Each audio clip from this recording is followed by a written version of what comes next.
What's up, everybody? It's Jeremy, Bob, and Ben back for another Big Movie Boys review, and today we're reviewing They Cloned Tyrone. But before we get into that, just a little bit of housekeeping here. We're doing a little bit of a pivot. We're focusing less on the Big Movie Boys podcast and putting more energy into the Big Movie Boys YouTube channel. So if you're not subscribed already, search for Big Movie Boys on YouTube. Give us a sub. We'd appreciate it. Our reviews, whenever they come out, will still show up in the podcast feed like this one is right now if you're listening to it there.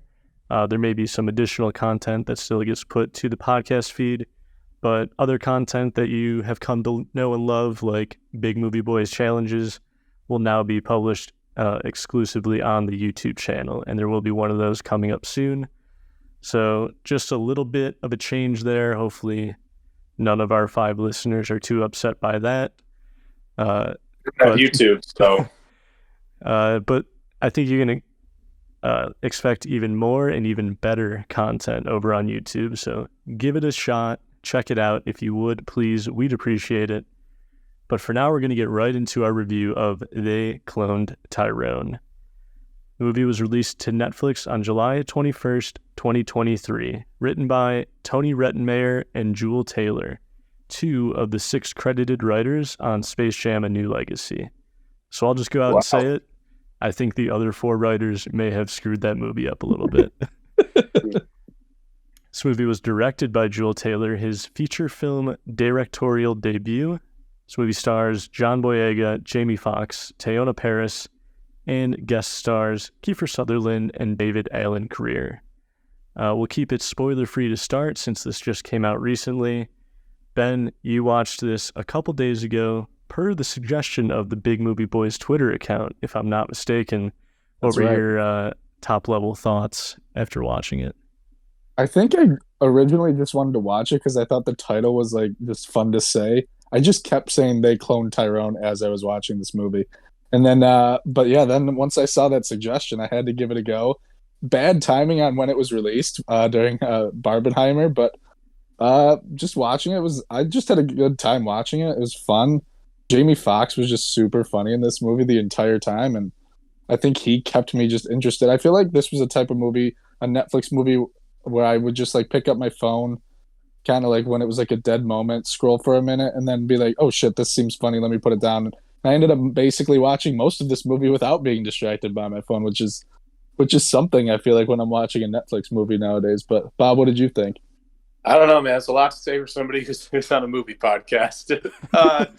But no, I don't know.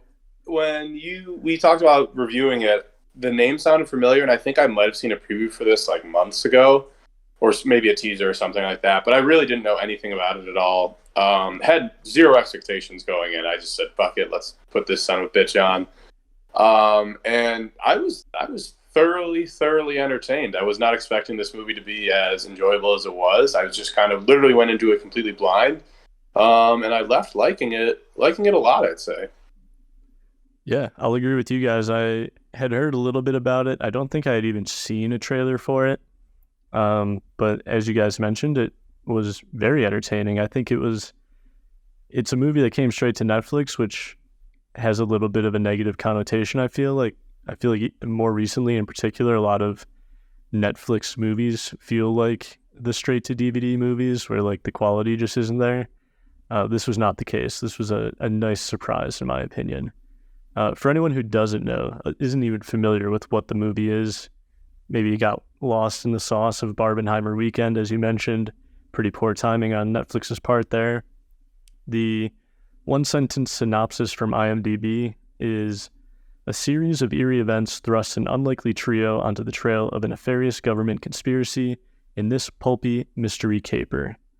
Another sentence I pulled from the Wikipedia entry: it was conceived as a genre-bending homage to blaxploitation films of the 1970s, featuring elements of satire, mystery, horror, science fiction, and absurdist humor. And I think that second part is something that is a big selling point for me to try to convince other people to watch this. I think it's just a very fun combination of genres in a way that I personally haven't seen before. I feel like over the course of watching it, I kept pulling pieces out of it, like, oh, this reminds me of this. This reminds me of this. This reminds me of this. And all of it came together in a way that didn't clash, but felt very fun while watching it, I would say. That's a good description. I'd say that one, those two synopsises you just read, little one sentence ones. I think that's pretty accurate. Definitely, I see what you're saying. Like there is a lot of like comedy parts in it. There is also parts that are a little unnerving, a little scary. Yeah, and there's definitely a science fiction aspect to it as well. So yeah, it definitely does cross tons and tons of genres. And it doesn't really do it in a way that is distracting or annoying. And I don't know, when it was all said and done, I did really, really like it. Yeah, it reminded me of like a way more fun version of Stranger Things. I'm kind of getting sick of Stranger Things being so long. I just want it to be over with. But this was like an hour and a half or hour 40 minutes. I forget how long it was actually. But just like had that eerie feeling of like what's going on, you don't really know. And then but they made it super funny, so it didn't you're never really actually scared. Like there's horror in this, but you're never actually like jumping. You're just like kind of having a good time the whole time watching it. And I feel like I've been reading more like science fiction books recently for some reason, just getting into it, maybe because watching Oppenheimer made me go back to watch Interstellar, and now I'm just like back in on like everything science fictiony.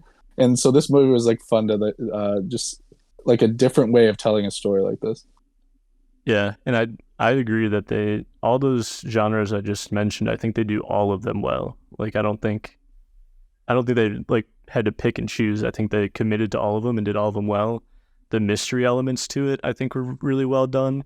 There's a lot of like hints and there's a lot of stuff in the background that if you're like paying close attention to, or some are a little bit more obvious, but it always felt like they gave you enough to like play along with the mystery and be like, not necessarily one step ahead, but like solving it as the characters are solving it.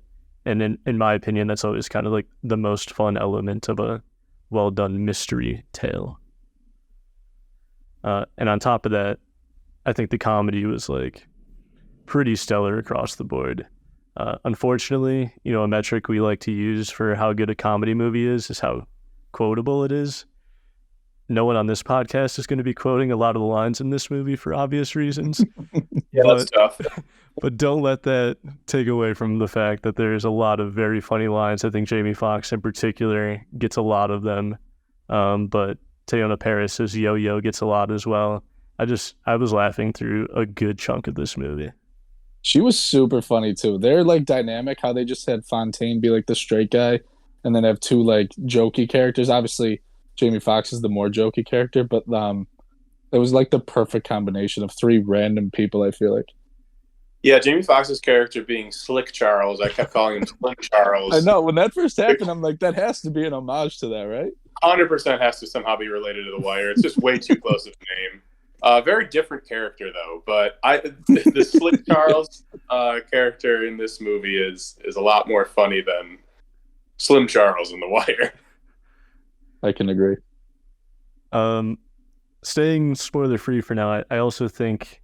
So I mentioned it's an homage to the blaxploitation films in the 1970s. And one of the biggest ways I think it does that, I mean, it does it in pretty much every aspect of the movie. There's like direct call-outs in the writing, the themes and like message of the movie very much has like a social conscience and has something to say. But the set design and costume design and just the aesthetic of the world that they built being so heavily inspired by like the 70s, leading to this like very ambiguous time period that this is set in. I was just about to ask. I have no clue what time period this is, because if you just look at Yo-Yo and Slick Charles and then the cars they drive, you would assume like 70s, maybe early 80s, something like that. But then Fontaine looks very... I don't know. He looks like he could be like modern, and then a lot of the other drug dealers look modern. But then there's like no cell phones or anything too. So I'm like, oh, maybe this is like, it feels almost 90s in a way at some point. Like, I would definitely say 70s first, modern day second, maybe 90s third in terms of what it feels like. But yeah, there's no way to really tell. At least I don't think so. I actually I have no idea about that. My thing is, without giving away the ending, just the ending part of it makes me think it's like set now, but with them basing it on the past. I don't even know how to explain that without kind of spoiling it, but it made me think like when they showed the characters at the end, they all looked very modern, which made me think this time period was based around now, just based in the 1970s, I guess. I don't know. I didn't really think about that until right now. I think it was intentionally ambiguous because it adds to kind of just like the mystery and just kind of the unsettling nature of everything.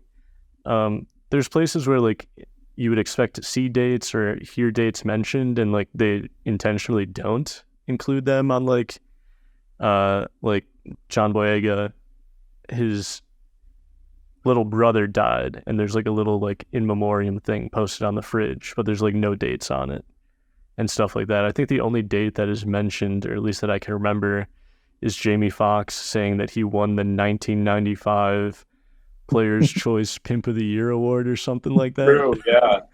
So that would lead me to believe it's at least post 1995. But again, there's just like such conflict in so much of the design, and I think it was, obviously intentional and just made it very cool because it seems mostly modern in a lot of ways, but then there's still like that 70s, 80s sci-fi aesthetic that also would kind of make me think of Stranger Things at times too, but that's a show set in the 80s, so it like makes sense to have that aesthetic there. Just one of the things that I thought was really cool and really well done. I also think the music is really good, both the score and the licensed music that they use. I think it's in both categories used very well throughout. Adds to the mood of each scene, which often, again, changes from scene to scene. Sometimes it's strictly funny, and it can, on a dime, pivot to being like super intense when there's, a revelation that there's some nefarious things going on. I think the way that they incorporated music did a lot to not make that change in genre or change in mood jarring, but instead felt, pretty natural throughout the whole thing.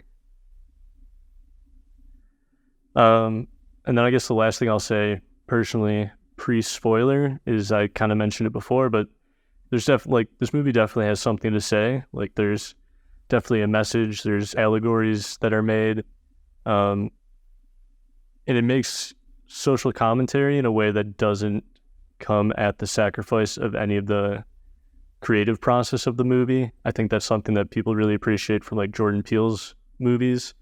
And something that I think What reminded me of the most, I'd say, the Jordan Peele type of thing. Which I think is just like incredibly difficult to do, to nail both of those and not have to sacrifice anything, and to not sacrifice anything creatively while also not sacrificing the message that you're trying to convey in the movie. I think it must be hard when you're making a movie and you want to say something. There's got to be like 10 different points where you like want to come out and say it directly. And then someone just has to be like, no, that's too much. It's hitting you in the face. Like how you mentioned last week with Barbie, how it wasn't really underlying. It was just kind of slapping you right in the face of what they were trying to say. Yeah. Again, which I think is just like incredibly impressive. I don't know that there's, obviously, like I said, Jordan Peele is someone who does that well. I think it's fairly rare that you see it done well and see it done this well. And for this to just be a movie that was thrown on Netflix with not a lot of fanfare, or at least seems to kind of be washed away by all the Barbenheimer hype. It was done a lot better than I expected. And I was even more impressed when I found out that these guys wrote Space Jam: A New Legacy, because I didn't like that movie. I don't know if I would have watched this if I knew that. Yeah. But like I said, I think that's just a testament to how much Warner Brothers and the 4 other writers on that movie must have been meddling with that. But those are my spoiler-free notes overall. I think you can kind of get the idea that we all really liked it. I'm certainly going to say it's worth watching if you haven't already. Would you guys agree? Would you join me in saying that it's worth watching? Is this one that you would go out of your way for, to say if you have a Netflix account, put it on? I'd say for sure, yeah. Yeah, I'd say if you have like a lazy couple hours, just throw it on. I think it's certainly worth it. I think it was very entertaining. I didn't go into it with very many expectations, and it ended up being definitely in the top half of movies I've seen this year, no doubt. With that being said, we're going to talk a little bit more openly, so there may be some spoilers ahead. So if you do want to go watch it, pause the review here. You can come back to it after. We'll be right here waiting for you. Are there any scenes, jokes in particular that you want to highlight as being particularly fun or funny or just worth mentioning? I would say, is this spoiler territory now? That was the point of that whole transition there. It's just a weird way to start it. I don't know. It seems like, okay. I would say John Boyega just as a character himself, playing multiple characters. Obviously, he's multiple clones. He plays an older version of himself at one point. He plays a California version of himself later on in the post-credit scene. Just him in general, which it took me until maybe, probably 45 minutes into the movie to realize it was John Boyega.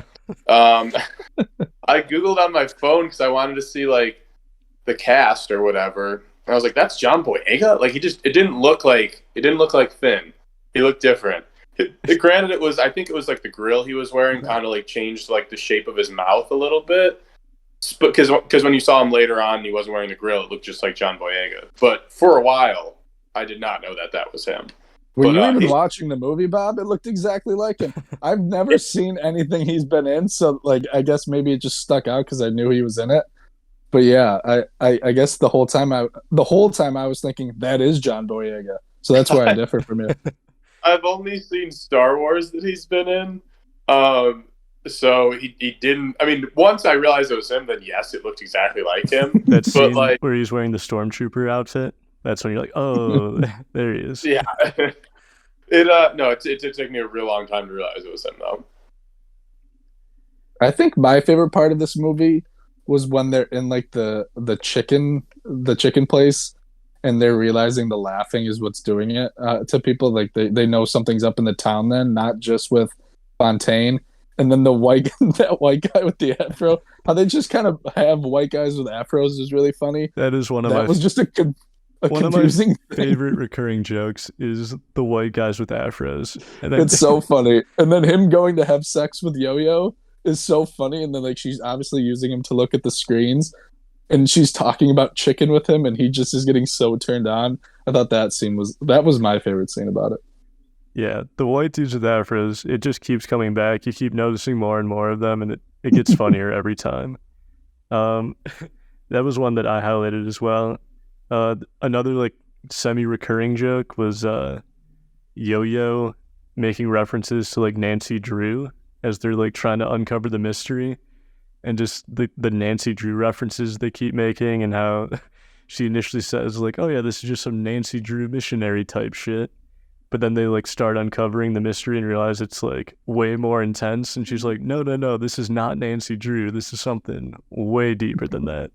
Just the way that they used that to describe like the level of complexity of the mystery that they're trying to solve was pretty funny. But one like smaller moment that made me laugh a lot was there's the guy who kills Fontaine early on, but then Fontaine comes back, and then that guy realizes that he's in like the hair salon next door as he's getting his haircut. So him and his crew all come over, and they still all have like the aprons on from their haircut. And then he like tries to like flex on him and like show his gun off, but he's doing it behind the apron so you can't see it. Looks like he's like grabbing his dick, right? So he has to move the apron over and like flex again.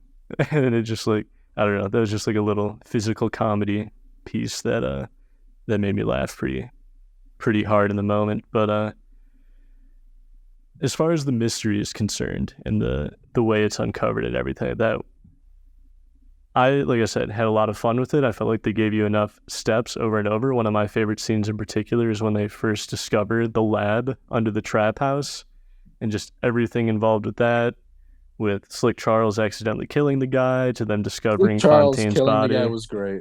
That was so funny when he just a little, he's all giggly. Yo-Yo does, I don't even know, what did Yo-Yo do? Just drop one thing and he instantly just shoots him. Yeah, there was some loud noise and he like flinches and kills the guy. And then I'm pretty sure he asked for some wet naps. Like, I love a good accidental murder. Yeah, that was pretty funny. But just like their whole conversation, like getting into the elevator, finding the first white dude with the afro. I forget Jamie Foxx's line when he finds the white powder and he He realizes, just thinks it's coke. Yeah. yeah, but then he realizes it's not cocaine. I remember there's a funny line there, but now I can't remember what it was. Yeah, I don't remember it. But then, yes, that's the big revelation where we find out that Fontaine, who we saw, get shot full of bullets in a couple of scenes prior, even though he's back now, what happened? His old body is there.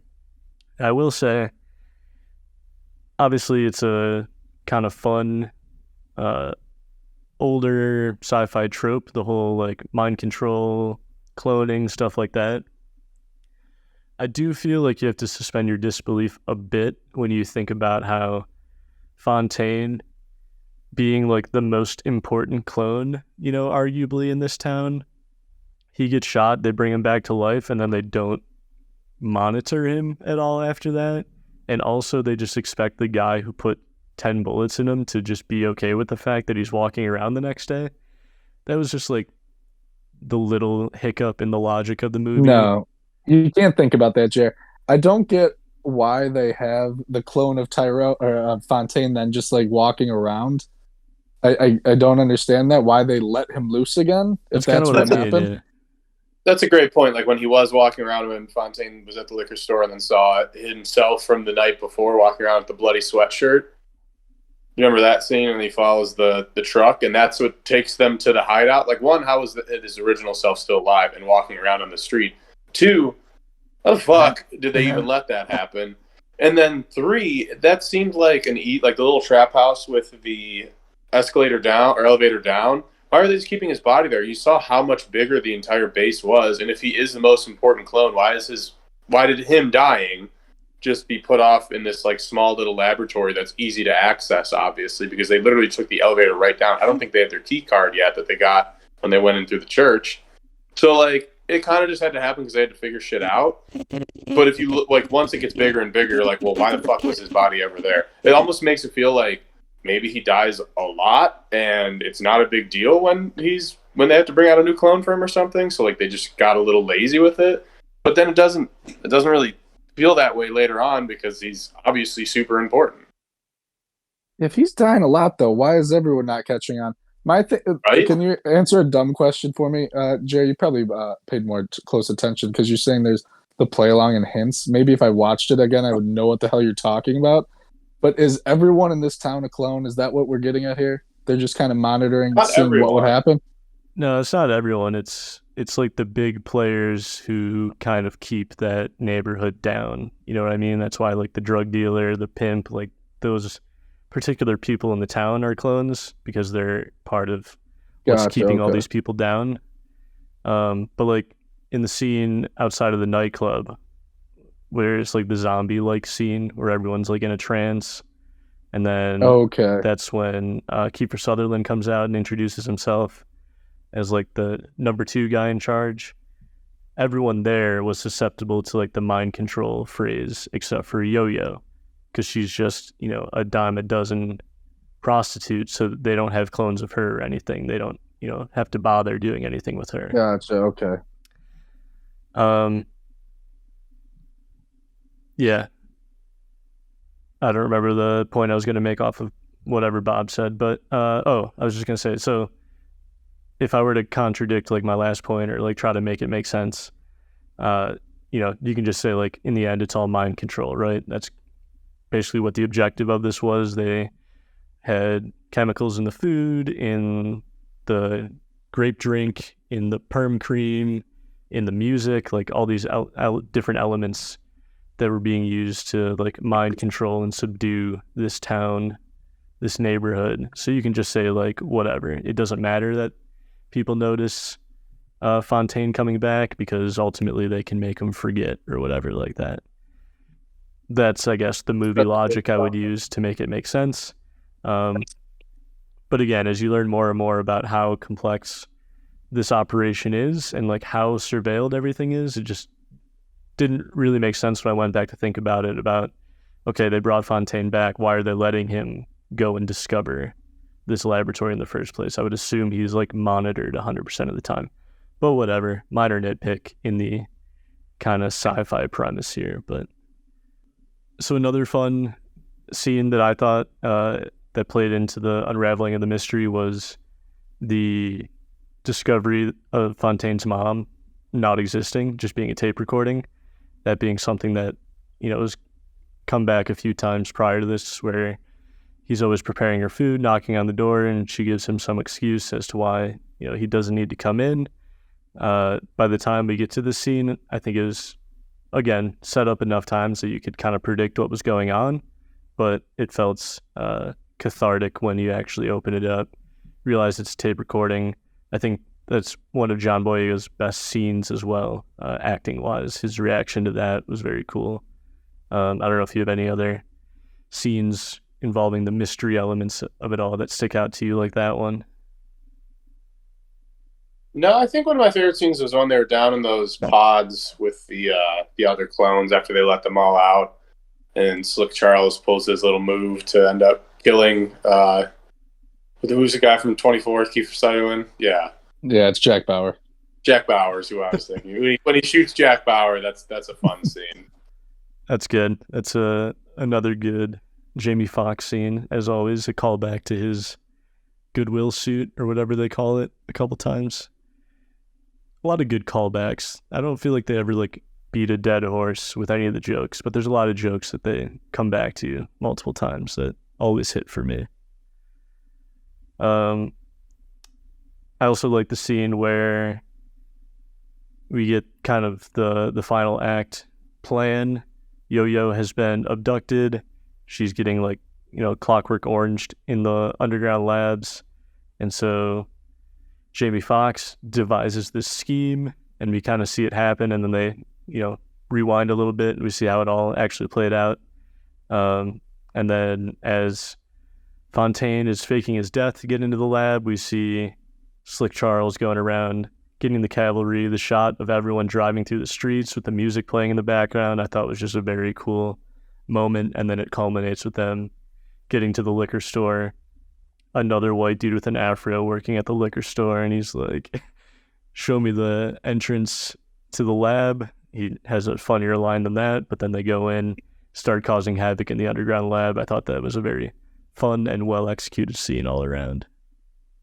I think one of the final funny scenes is the news coverage happening as they kind of... Fontaine kills old Fontaine, who's kind of the mastermind behind all this. They kill Kiefer Sutherland, as we mentioned, and basically all the clones escape. And so they're just reappearing in the neighborhood and just naked clones running around. And there's a bunch of different news broadcasts that they cut to that are covering this. And you see the people reacting. There's the one in particular where the guy is doing a Instagram live video or something, giving his play-by-play of what's going on, and then the news anchor is like, yep, that seems to be the running theory at the moment. There's just I forgot that there was a cell phone there. I'm definitely about to cut out in a second, just so you guys know. But yeah, there was a cell phone there, so that's a good point. So I guess that kind of... That's what makes me think my theory is what happens. They're keeping this town in the 70s so they can just kind of monitor it. That's what I think happens. And then when they show Tyrone at the end, finally, is that when it clicked for you guys that that's why it's called this? It just why did they take 2 hours to get to why it's called that? I think it's the longest that's ever been for me watching a movie to finally understand the title of the movie.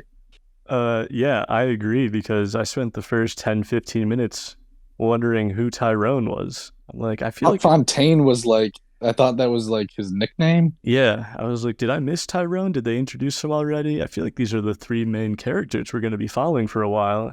That's not Tyrone. That's not Tyrone. She's not Tyrone. So I was very confused. But then at the end, when we realized there's in LA another Fontaine clone who goes by Tyrone, that is a very fun reveal at the end. Yeah, I liked that a lot too, because I was also like, what the fuck? And then I just thought maybe they just used the name Tyrone because there eventually was a Tyrone that was cloned in that town. And maybe they just picked it because it rhymed, which I thought was kind of odd. But then the reveal at the end makes it all make sense, which I do like that. All right. Any final thoughts on They Cloned Tyrone for this review here? I would just say that it was a real surprise for me because I really was not expecting anything out of this movie. I didn't know a ton about the plot. I didn't really know much about anything really that went into it, so I went in completely blind, and I think that was the best way to watch this movie.